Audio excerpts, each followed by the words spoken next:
New year, new credit scores. Chime makes it easier to build credit using your own money and on-time payments with the secured Chime Credit Builder Visa Credit Card. Use it everywhere Visa credit cards are accepted. To apply, just open a Chime checking account with a qualifying direct deposit. There's no annual fee or credit check required when applying. Get started at chime.com/build. That's chime.com/build. The Chime Credit Builder Visa Credit Card is issued by the Bancorp Bank N.A. or Stride Bank N.A. Members FDIC. Late payment may negatively impact your credit score. Results may vary. The Tea Biz podcast delivers tea news that you need to know. A recap of the week's major headlines with commentary and cultural trends hosted by Dan Bolton. It is the voice of origin for tea professionals and enthusiasts worldwide. Tea nourishes and inspires. It is the most ancient of plant-based medicines, simultaneously energizing the body as it soothes the mind. Making tea is an art and craft as described on the Tea Biz portal. Intimately local, the 200 billion tea trade exerts global influence, employing millions to enhance the well-being of all.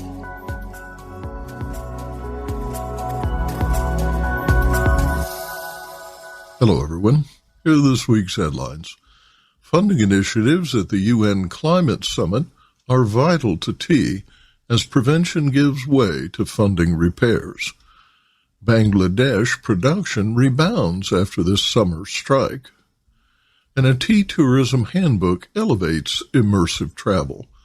Plus, explore with us exotic Jeju Island off the coast of South Korea, where Wild Orchard Regenerative Tea is grown. Michael D. Ham, co-founder and company president, describes in detail the biodiverse cultivation and multiple washing of leaves while processing these award-winning teas. More in a minute, but first, this important message. What makes a perfect cup of Ceylon tea? The perfect cup is from the tea businesses that ensure the protection of all the children living within their tea estates. We salute Kailani Valley, Telawakili, Bogawanthalawa, Harana, and Elliptia tea estates.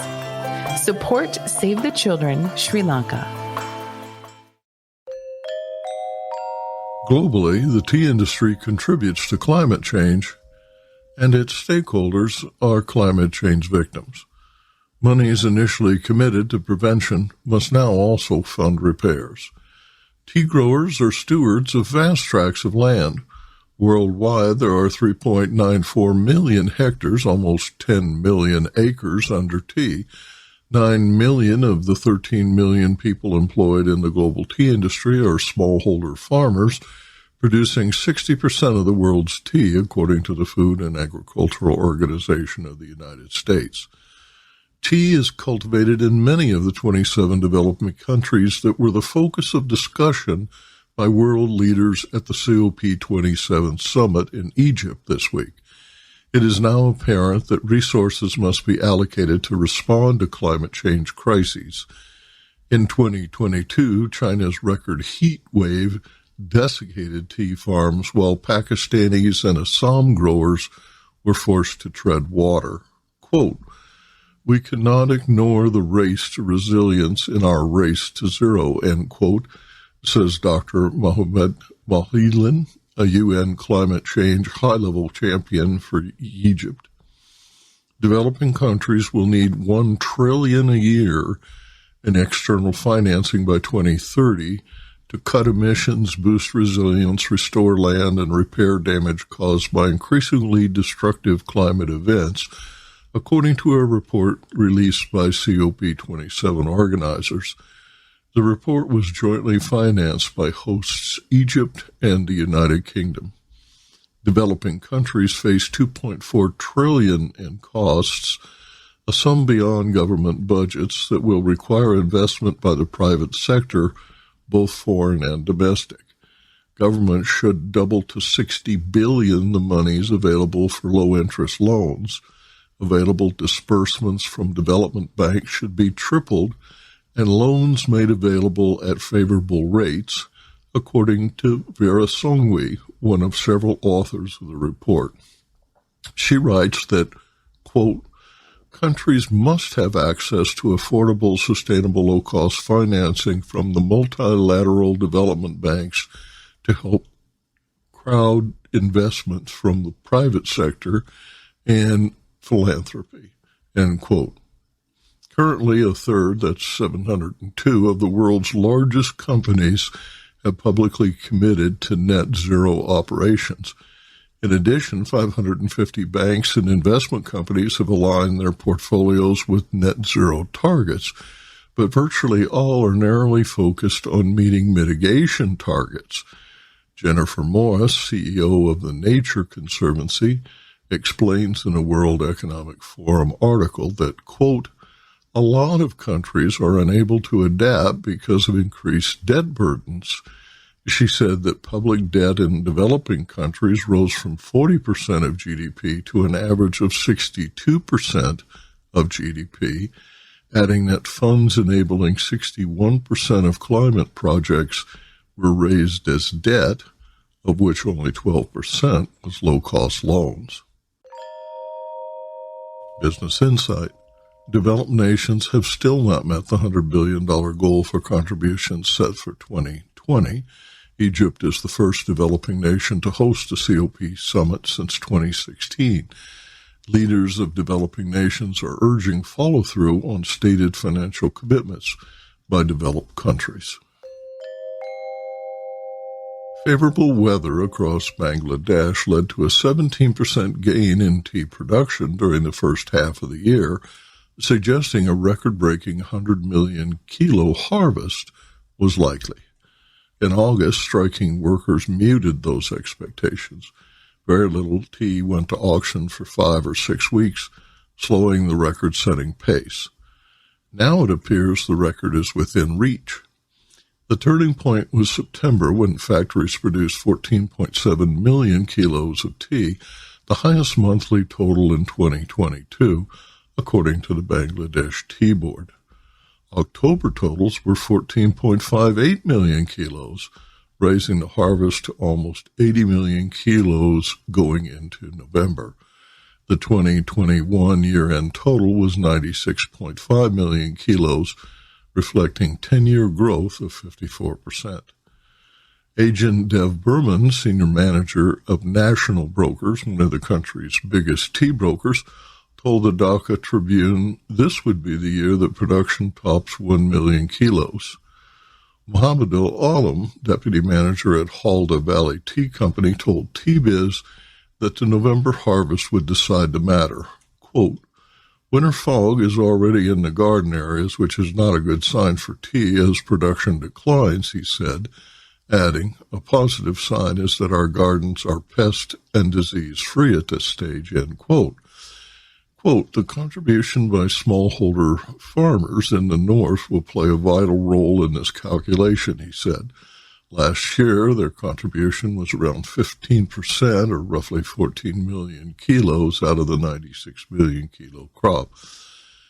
My guess is their contribution will be 20% this year, but with a shortage of chemical fertilizer, this prediction may be wrong in the end, he said. I visited some gardens in Srimangal last week, and there were lots of flushes in the sections, but he cautioned symptoms of labor's unhappy movement are still visible in traditional trade gardens.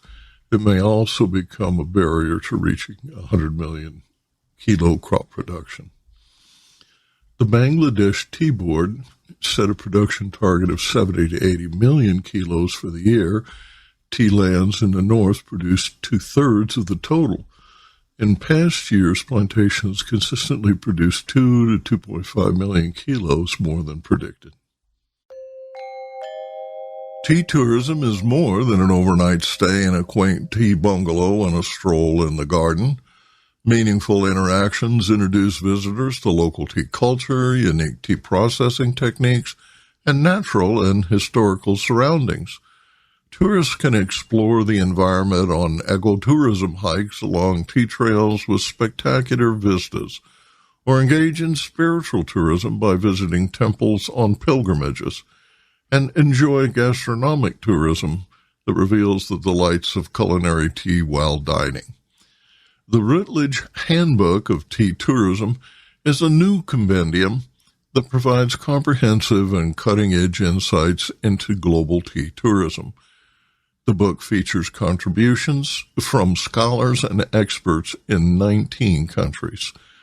These experts debate the importance and challenges of tea tourism in the 21st century and discuss new opportunities. For example, UNESCO announced it would review the joint nomination by Turkey and Azerbaijan for the culture of K, a symbol of identity, hospitality, and social interaction, for inscription in the representative list of the intangible cultural heritage of humanity. The initial meeting to consider the designation is in December. Quote, the UNESCO recognition would create awareness of the need to protect this heritage, which is part of the resource for tea tourism, says Dr. Lee Joliffe, visiting professor, hospitality and tourism management at Ulster University in Northern Ireland. Joliffe is the lead editor of the Tourism Handbook, which is available in hardback and downloadable ebook. The 350-page book describes tea as an agricultural product of exotic lands. Brewing the leaf into a beverage provides a connection to nature, the tea workers, and tea landscapes, the production areas. These are all experiences that are inherent in tea tourism, whether through preparing the beverage at home from souvenir teas purchased during travel, consuming it at a local cafe or in a tea course, or visiting tea workers in the tea fields and factories where it was produced and experiencing local culture firsthand. Dr. Joliffe says, quote, the book provides the opportunity to bring together academics and practitioners. Tea tourism is important to the tea industry as a way to promote tea and knowledge about tea and supplement and diversify income at tea-producing locations. End quote. Business Insight. The Routledge Handbook, published by Routledge Taylor and Francis Group in the UK, is available November 29th as a hardback and ebook that sells for $47. Visit Routledge, ROUTLEDGE.com to order. Arvinda Anantharama in Bengaluru reports on this week's tea auction prices. India Tea Price Report for the week ending November 5th, 2022. In this week's news, the possible addition of rubber cultivation to Assam's tea estates was announced.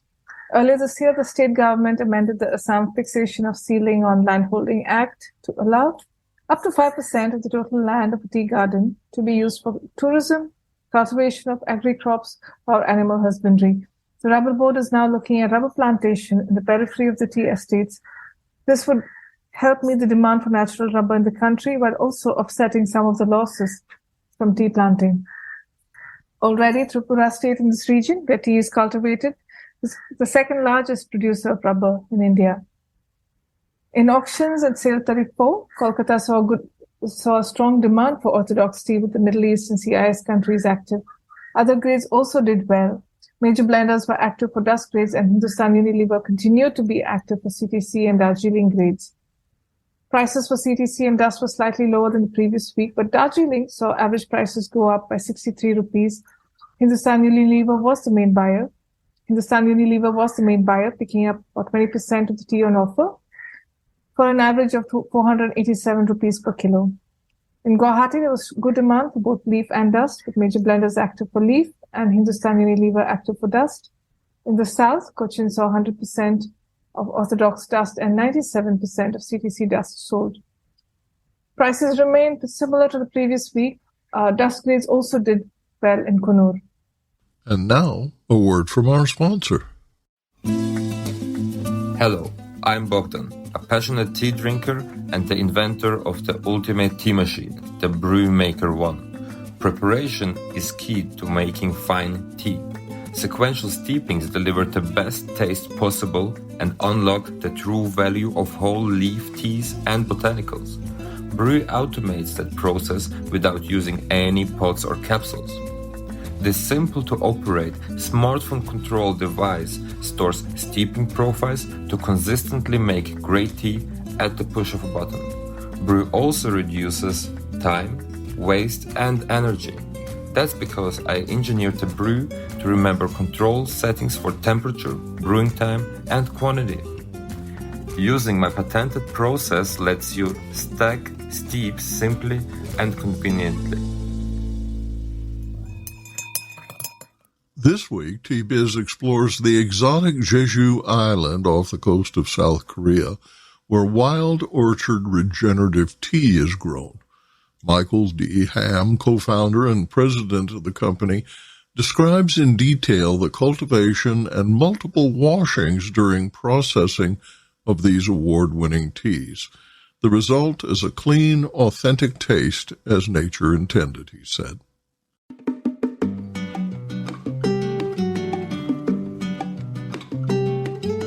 Jeju Island lies 130 kilometers off the southern coast of South Korea in the Korea Strait. Dormant for the past 5,000 years, Hallasan Mountain is a 1,950-meter volcanic wonderland of craters, cinder cones, and giant lava tubes that dominates the densely foliated island. Popular with tourists for its national park and scenic beaches, the island is also known for its tea. Wild Orchard sources all its tea from a 1,000-acre garden planted in 1999. The nutrient-dense soil, gentle mist, and abundant wildlife led growers to plant tea seeds on hillsides that were not terraced or cleared of native plants. Irrigation is solely by rainfall. There are no fertilizers, pesticides, or herbicides applied, and the soil is never tilled. The farm was certified organic in 2007, and the Wild Orchard brand was established in 2019. In May of this year, the brand became the world's first regenerative organic certified tea. It was selected by Noma, the world's best restaurant, to be served on their New York City menu, and will soon be available for sale at the Rare Tea counter at Fortnum & Mason's Tea Shop in London. Thank you so much, Michael, for joining us on the T-Biz podcast. Congratulations on your 3 prize-winning teas recognized this month at the inaugural International Tea Academy Leafies. I've been enthusiastic about your work for some time. Thank you. First of all, Dan, thank you for allowing me to introduce Wild Orchard on your show. And to add to that, thank you for all your contributions over the past decades to our industry. Will you begin by explaining the basics of regenerative agriculture? It's not a marketing term at Wild Orchard, but in fact, a heartfelt commitment to biodiversity and rehabilitating soil. Our farm was established in 1999. They didn't know the term regenerative. They just had the vision and mindset to create the cleanest, purest teas on a volcanic island that they felt was ideal for growing teas. So they wanted to allow nature to do its work. They didn't want to put any man-made inputs. So to this day, no herbicides, no pesticides, no fertilizer. Everything has been done through nature. All the rainfall, all the irrigation is done purely by rainfall. It's really a testament to the philosophy that our teas were able to obtain regenerative organic certification earlier this year, the first Camellias sinensis teas to have obtained that aspirational certification. Tea readily adapts to its environment. If that environment has high amounts of lead in the atmosphere, toxins in the water, and a climate where the plants are alternately parched or flooded, the finished tea will reflect that in the cup. At Wild Orchard, tea coexists with other plants, but that's not an idyllic existence, as plants must fight off pests and disease and struggle to establish a root system to deliver essential nutrients and minerals. Will you share with listeners some of the challenges of regenerative cultivation? So we are living in a vastly different world than tea has grown in for centuries. Specifically, the demarcation line is the Industrial Revolution. With the advent of machinery, fossil fuels, today we're living in a world where there's a massive pollution in our water table, in the air. And as you mentioned, tea is a bioremediator. It absorbs a lot from its surroundings, both under the earth, in the soil, and above ground. And so to be able to create a clean environment for the teas results in a more authentic, pure tea. That's the philosophy that our farm has, to be able to grow tea in living soil, greater nutrient density, more antioxidants, but also flavor, and have that move all the way into the cup for the consumer to taste at its purest form. That's really what regenerative is about in terms of the authenticity of tea. What techniques and technology do you rely on to make prize-winning teas? So there are so many things that go into producing prize-winning teas, but if I had to choose one specific technique or method, I think that it would be that we wash our tea leaves 4 times and not just with regular tap water. So we keep any equipment that comes into contact with the tea leaves clean. And our farmers are very conscientious about hygiene. So this might be the most basic of basics, but I think this is an extraordinary process that we have. I don't know anyone else in the world that does this. And of course, techniques and know-how regarding like the various stages of processing tea need to be performed at a high level. But with first principles in mind, the tea leaves need to be clean first and foremost in order for the pure aroma of the tea leaf to reach the cup. And I think this mindset and vision from our farmers to grow teas as nature has intended and allow people to drink tea that tastes the way it should inherently has really led to Wild Orchard, and I'm going to humble brag here, being honored with 15 awards at the top global tea competitions. And it's really an ode to the farmers and their vision to just let nature have the biggest impact in growing the teas. Can you really taste the difference? You definitely can taste it. And that's why I believe as a prize-winning tea, that judges can taste the authenticity of the tea, the way that tea should be tasted inherently. But the best way to explain why that's the case is because when you farm or grow teas regeneratively, you are growing it in living soil. It's pulling in more nutrients. And then because the ecosystem is so clean with the biodynamic functioning of animals, with the teas, with the agroforestry component, everything is working in concert with each other to elevate the quality of the tea. As you said, monocultures, you're just focusing on one. So it's very, very limited in the ability to provide a tea leaf that's optimal to the way that it should be grown, that's been grown for thousands of years.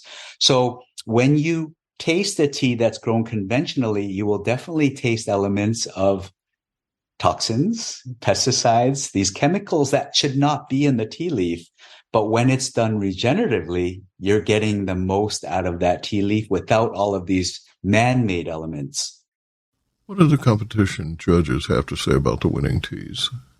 Well, we won in 3 categories. So the green tea pan-fired, which was our first flush green tea. And when speaking to the judges, they were talking about the aesthetics of the leaf before brew, after brew, obviously the aroma, and then the taste. And when they look at the taste, they really look at the authentic Camellia sinensis green tea taste. And I think the reason why we won an award is because all of these regenerative elements in terms of growing the leaf and making sure that that core element of the Camellia sinensis non-oxidized into the green leaf could come out in that taste. I think that's really what did it. The other 2 categories were our green tea, scented tea, and our blended tea. And those mix the green tea with fruit notes and things like oranges, lemons, strawberry, fruit notes. And That's a different type of tea, but once again, it adds another element. And so the judges were also looking at similar characteristics, how it looked before brew, after brew, and then the taste. So I think the regenerative, the way of farming, it just pronounces the taste much more cleanly and purely. And that's what the judges appreciated. What are the long-term prospects for regenerative certified tea? Our regenerative certification is provided or given out by the Regenerative Organic Alliance that was founded by the Rodale Institute, many well-known premium organic brands like Dr. Bronner's and Nature's Path. And so there's a lot of weight or reputation behind this certification. They pretty much set the highest standards for soil health, animal welfare, and farm worker fairness. Those are the three major components. And you have to go through a robust auditing process. Took us 2 years to obtain. And they spent about 3-4 days on our farm, an auditor, going through many, many elements through those three core pillars. And only when you achieve a base amount can you qualify for regenerative organic certification.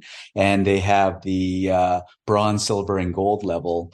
So depending on how much you achieve in that audit and what standards you've achieved, you get these different levels of certification.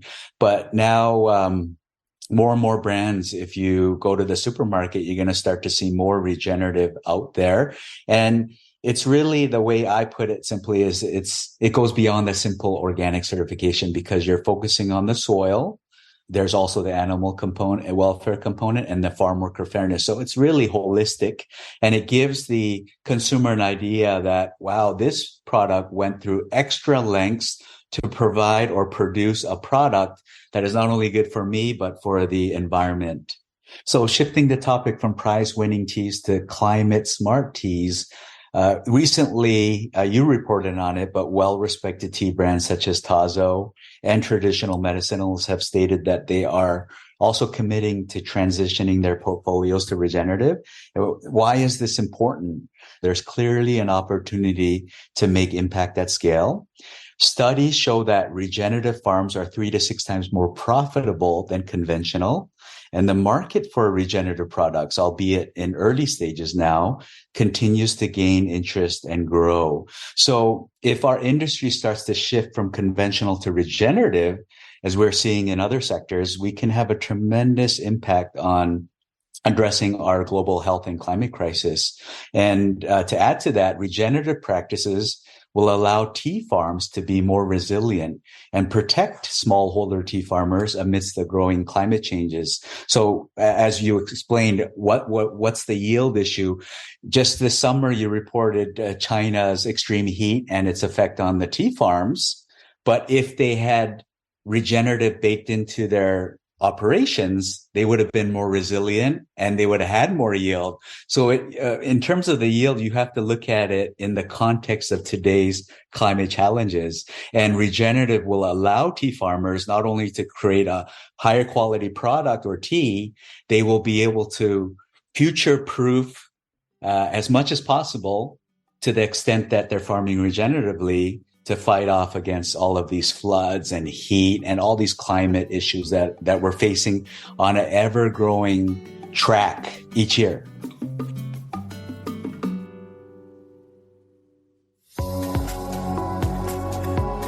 Intrigued by what you heard in today's podcast? Would you like to learn more from our global network of Tea Biz journalists and tea experts? Remember to visit the Tea Biz website for more comprehensive coverage. That's www.tea-biz.com. Thanks for listening. Farewell till next week.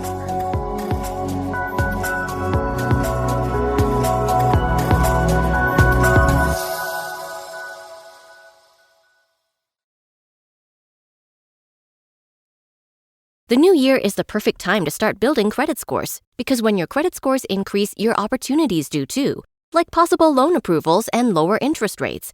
Chime makes it easier to help build your credit with a secured Chime Credit Builder Visa credit card.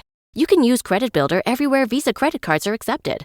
Chime helps you build your credit score safely by using your own money to make everyday purchases and on-time payments. To apply, just open a Chime checking account with a $200 qualifying direct deposit. And don't stress, there's no annual fee or credit check required to apply and get started. Start building your credit history and finding new opportunities with a secured Chime Credit Builder Visa credit card. Get started today at chime.com/build. That's chime.com/build. The Chime Credit Builder Visa credit card is issued by the Bancorp Bank N.A. or Stride Bank N.A. members FDIC. Late payment may negatively impact your credit score. Results may vary.